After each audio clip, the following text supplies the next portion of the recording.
Alors on sait que la Terre possède un noyau central, liquide, maintenu d'ailleurs liquide non pas par la chaleur primitive de terre initialement chaude qui se refroidira lentement, mais plutôt par les désintégrations des éléments radioactifs qui maintiennent cette chaleur et qui permettent toujours d'ailleurs à la Terre d'être une planète active, vivante, avec du volcanisme et tout un ensemble de choses.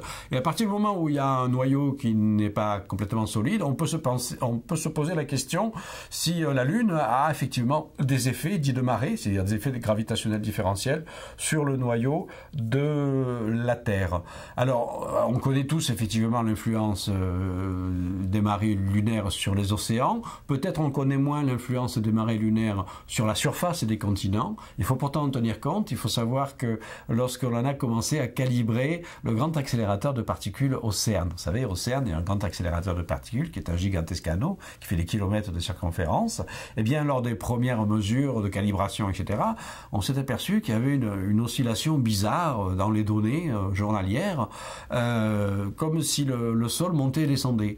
Et on a effectivement compris et calculé, mais bien entendu, ce sont les marées lunaires qui agissent également sur le socle continental et qui font monter et descendre le sol de la Suisse, de la France, c'est la frontière franco-suisse, de 1 ou 2 mètres chaque jour. Et donc il fallait corriger ce mouvement lunaire. Voilà. Donc on sait que la Lune a aussi une influence sur les continents.